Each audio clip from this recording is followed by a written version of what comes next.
So, like people said, like it's very difficult to learn. So, according to you, is it really difficult or it's just a myth? I think it's difficult because they have the wrong teachers. I had good teachers. Okay. I believe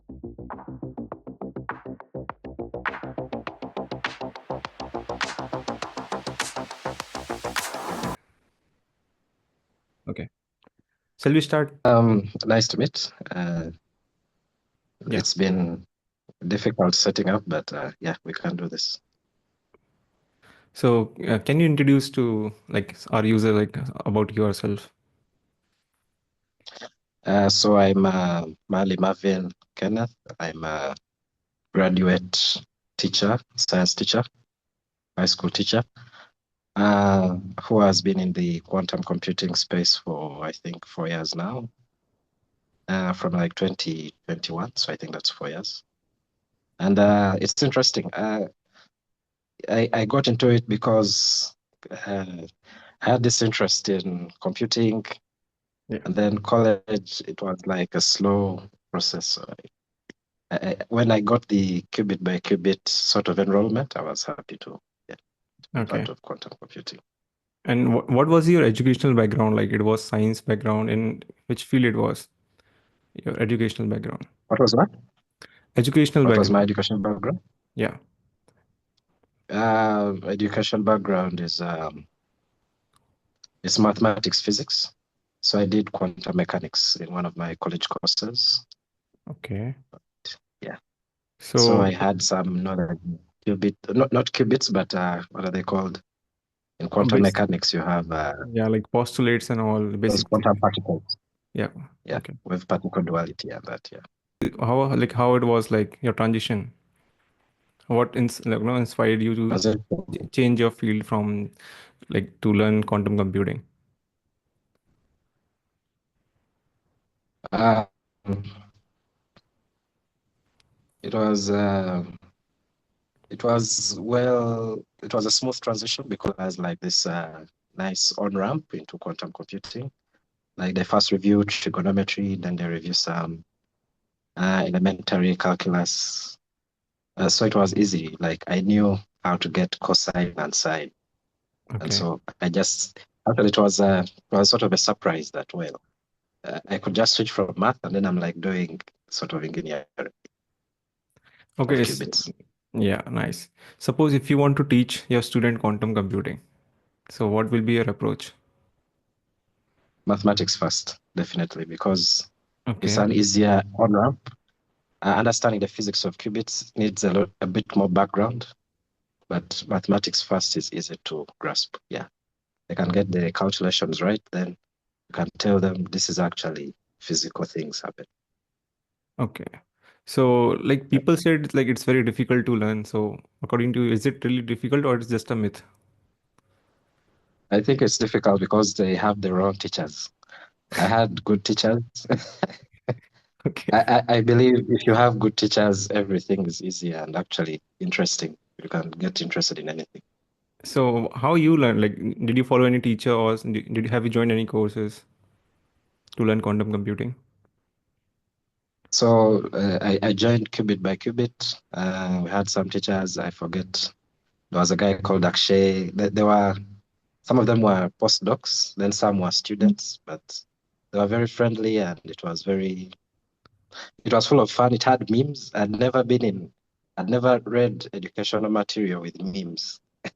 So that was so interesting. Like they were just making jokes about everything. And yeah.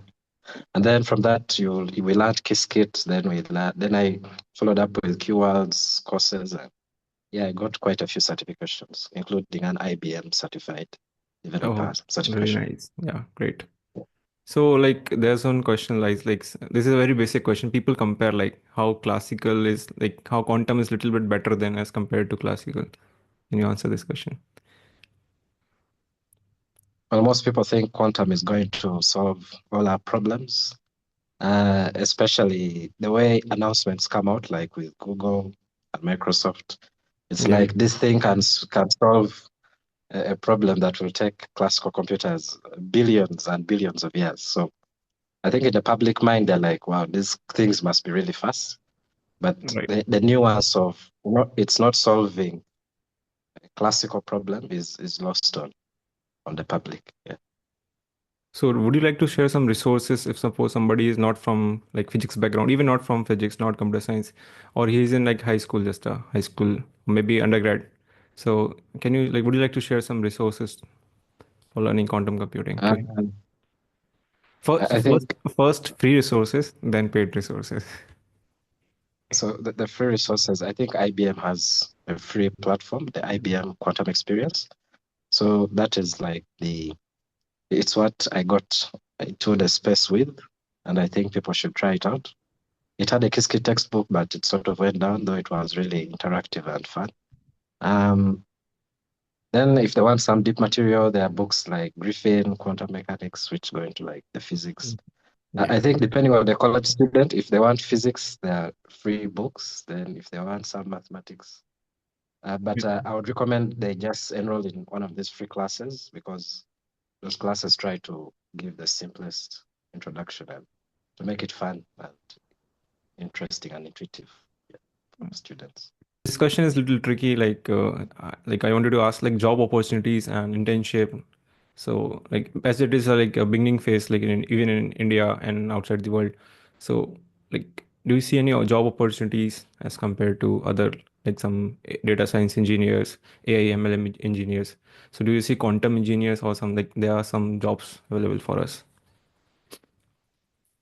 Um, so from personal experience, I've applied for jobs, IQM, I think quite other companies, and I didn't really get a job because it was so Oh, competitive. And I was told we actually it wasn't QWorld. I think it was QWorld in collaboration with the coding school. They had a sort of career boot camp, and then people like were talking to us, and yeah. But from personal experience, I think I've won writing competitions with my quantum computing writings. So oh, I took the less beaten path. I won some thousands of dollars from oh, some nice. article on how to use quantum computing to mine bitcoins. Like it was interesting. People had never thought of it, though it was futuristic, not practical. But yeah, it was interesting.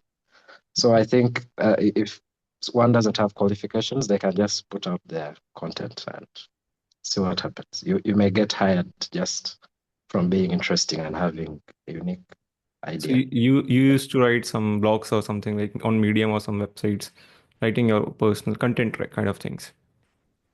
Yeah, I actually I published. I'm forgetting the site. It's a quantum computing site by some student. But Oh, then I switched my content to Hackanoon, and then yeah, it has more visibility there. And quantum computing stories actually enjoyed. People like quantum computing stuff. yeah. Like Just share people the are link of interested to know what is it about. Yeah, yeah. Just share the link. I I will could add share the link. in description. Yeah, I will add it. Yeah. I'll share the link. So Okay, to let's that story. like Yeah, like there's some rapid fire questions for you. Okay. It should be answered in one. It's a fun part. Okay. Like boring part is over. Quantum computing is over. Now fun part is like it's good. I will ask questions you have to answer in just one sentence or sentence max. Okay. Okay. So, what is quantum computing in one sentence for you? So in one sentence, quantum computing is computing using fundamental particles of nature, which are called qubits, Yeah. uh, which are quantum bits. I guess this we already answered, like how it is different from normal computer. Okay, okay. If you had a chance to explain someone in one sentence how it is like normal, like compared to normal computers, quantum computer. So with quantum computing, I could say the qubits are like I want to think of something intuitive. They're like forces, and then other. I don't know if I've understood forces because forces can cancel each other and they can add up. Then normal computers are using like Yeah. particles, like rock particles to count, but then they're called bits inside the computer. Yeah.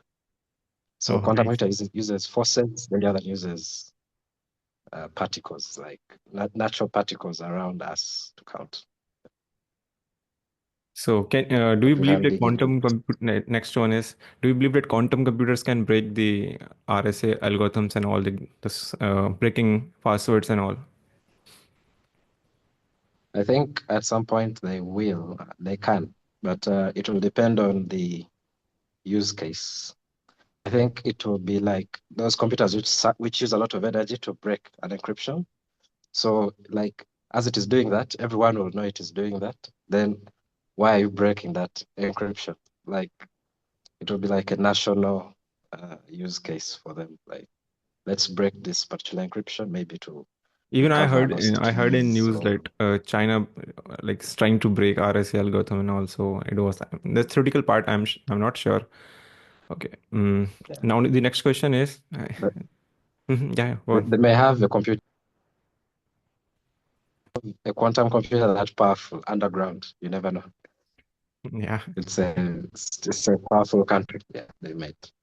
Okay, this is some like kind Yeah. of myth people think. So would you like to answer that? Like people think that quantum computers will replace normal computers. So what do you think on? What's your take? I think they won't. Actually, as relating to the previous question, there will be like a strategic use case for them. Like we want to do this with quantum computers. We want to maybe solve climate change, like it's a global problem, and then you fire them up. But then having them in every home is not. Uh, I think it's not profitable and it's not feasible. So we shall have the classical and the quantum. The way one video said, we have ships and we have cars. You can't have ships replacing cars or boats replacing cars, like Right. land and water. Yeah. Yeah. Thank you, Marvin. Yeah. Thank you for giving us time. So yeah, soon we will upload Thank all you the so much. yeah. Yeah. Thank you so much. Yeah. Let me send you the link to my article, which won me some dollars. Yeah, I will add that. Yeah.